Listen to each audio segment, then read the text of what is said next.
आप देख रहे हैं संविधान और कानून SK लाइव न्यूज। केंद्र पिपराकोठी में विकसित कृषि संकल्प अभियान कार्यक्रम का आयोजन किया गया। कार्यक्रम में मुख्य अतिथि के रूप में केंद्रीय कृषि एवं किसान कल्याण मंत्री शिवराज सिंह चौहान उपस्थित हुए। केंद्रीय कृषि एवं किसान कल्याण मंत्री शिवराज सिंह चौहान ने अपने संबोधन में कहा कि कृषि भारतीय अर्थव्यवस्था की रीढ़ है।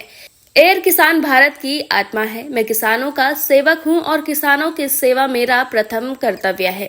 उन्होंने कहा कि इस अभियान के तहत मैं किसानों के घरों और खेतों में जाकर उनसे बात करने निकला हूं। बात करके उनकी समस्या को सुनना और उसका निष्पादन करना ही हमारी प्राथमिकता है। मोदी जी के नेतृत्व में हमारा लक्ष्य है कि देश में कोई भूखा नहीं रहे। वैज्ञानिक प्रयोगशालाओं में शोध करते हैं और किसान खेतों में मेहनत करते हैं, लेकिन दोनों का कोई मिलन ही नहीं होता था।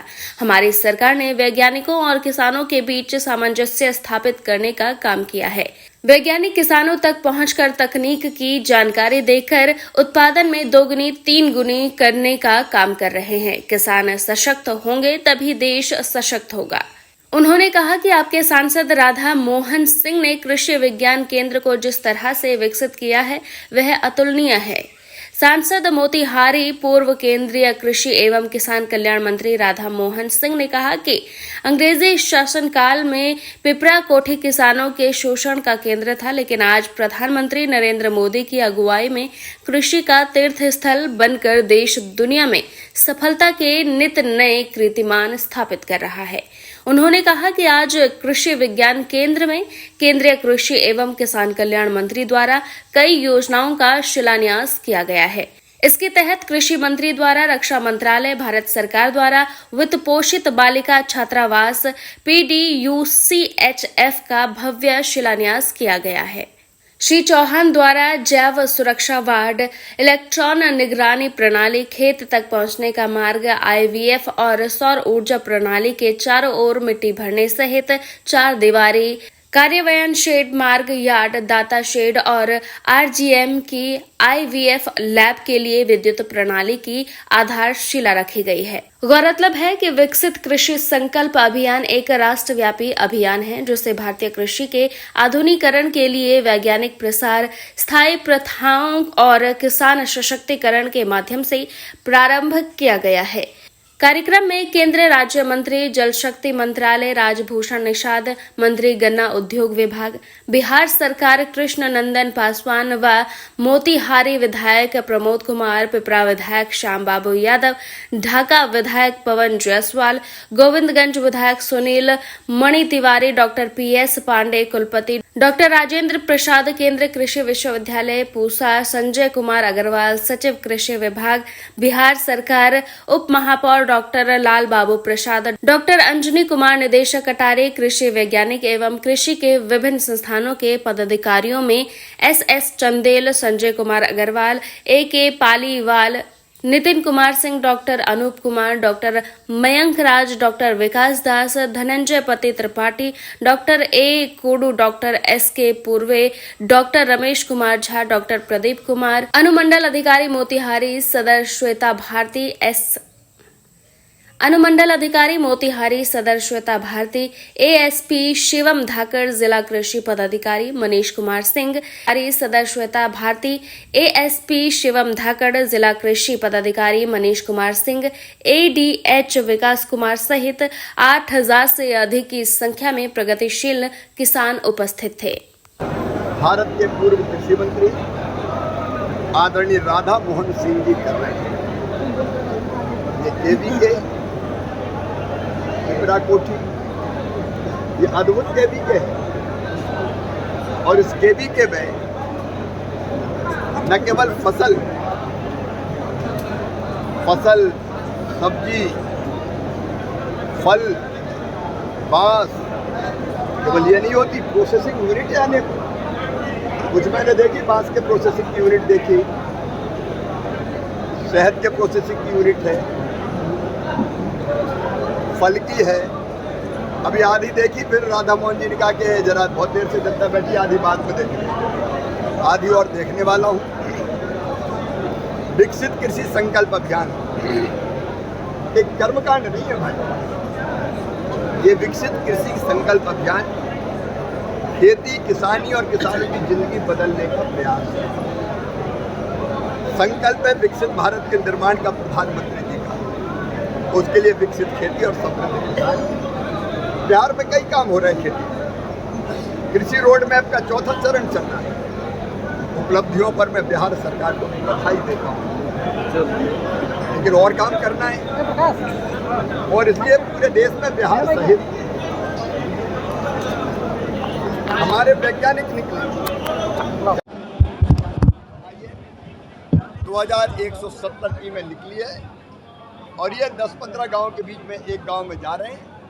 वहाँ किसानों के साथ बैठ के संवाद कर रहे हैं। वहाँ की माटी कैसी है, माटी में कौन से पोषक तत्व है, किन की कमी है, उसके हिसाब से कौन सी खाद डालना चाहिए, कौन सी फसल, कौन सा बीज, रोगों का अटैक हो तो क्या करना चाहिए, ये सब और समस्याएं हैं तो उनका समाधान क्या, रिसर्च क्या होना चाहिए, ये ज़मीन पे किसान जो बताएंगे। जैसे लीची किसान ने बताया कि जल्दी ख़राब हो जाती तो कोई ऐसी किस्म विकसित करो कि जल्दी ख़राब ना हो। ऐसे कई सुझाव अभी किसानों से चर्चा करके अलग मैं बैठा था पेड़ों के नीचे, वहाँ आए हैं। ऐसे सुझाव पर भी हम लोग काम करेंगे। प्रधानमंत्री जी का जो सपना है विकसित भारत के निर्माण का, उसके लिए विकसित खेती और समृद्ध किसान इस लक्ष्य को लेकर निकले। और कृषि मंत्री भी जब तक मेरे मित्रों खेत में ना जाए, किसानों के बीच ना जाए, माटी, यहाँ की फसलें, किसान और उनकी ज़िंदगी ना देखे, तब तक सही कृषि मंत्रालय चल नहीं सकता। तो मेरा भी सौभाग्य देश भर में अलग अलग जगह में जा रहा हूँ। ऑपरेशन सिंदूर को लेकर पूरा देश उत्साह में है, लेकिन कांग्रेस और राहुल गांधी जो है वो ऑपरेशन सिंदूर को लेकर सवाल खड़े कर रहे हैं। मैं अपनी सेना के शौर्य को प्रणाम करता हूँ, उनके पराक्रम को प्रणाम करता हूँ, नेतृत्व की सटीक रणनीति को प्रणाम करता हूँ। सारा देश गौरवान्वित है और जब देश की सुरक्षा का, रक्षा का सवाल आए तो कायदे में कोई सत्ता और विपक्ष नहीं होना चाहिए। हम सब भारत माँ के लाल, पहले देश बाद में हम। लेकिन ये दुर्भाग्यपूर्ण है कि कांग्रेस और कुछ अन्य दल लगातार ऑपरेशन सिंदूर पर ही प्रश्न चिन्ह लगा रहे हैं। वो ऐसी भाषा बोल रहे हैं जो पाकिस्तान बोलता है, उस भाषा से तो वो पाकिस्तान परस्त लगने लगते हैं। सेना के शौर्य पर सवाल उठाए जाते हैं। उनको इस बात से खुशी हो रही कि कोई ऐसी चीज़ मिल जाए कि हमारा भी कुछ नुकसान हुआ तो वो चिल्ला करके पाक को महिमा मंडित करें। अरे प्रणाम करो सेना को, जिसने 25 मिनट में ढेर कर दिया आतंकवाद के अड्डों को, नेतृत्व के साथ खड़े हो। लेकिन क्षुद्र राजनीतिक स्वार्थों की खातिर आप इतने पागल हो गए कि मोदी जी के विरोध के कारण आप देश के विरोध करने लगे। ये शोभा नहीं देता और देश की जनता ऐसे लोगों को माफ भी नहीं करेगी। पानी बंद कर दिया गया, खून बहाए और हम पानी दें। पंडित जवाहरलाल नेहरू जी ने अन्यायपूर्ण फैसला किया था। ये 1960 में पानी हमारा था, 80% पानी सिंधु का दे दिया, झेलम का दे दिया, चुनाव का दे दिया। हर सांसद ने उस समय 60 में लोकसभा की डिबेट देख लीजिए, कांग्रेस के सांसदों ने विरोध किया। ये संधि नहीं होनी चाहिए। फिर भी पंडित नेहरू जी ने तुष्टीकरण की नीति पर चलते हुए ये अन्यायपूर्ण समझौता किया जो भारत के किसानों की पीठ में छुरा घोंपने जैसा था। हमारा पंजाब प्यासा, हमारा हरियाणा प्यासा, हमारा राजस्थान प्यासा, हमारा हिमाचल प्यासा, हमारा जम्मू कश्मीर प्यासा, हमारा लद्दाख प्यासा, और पानी जाए पाकिस्तान।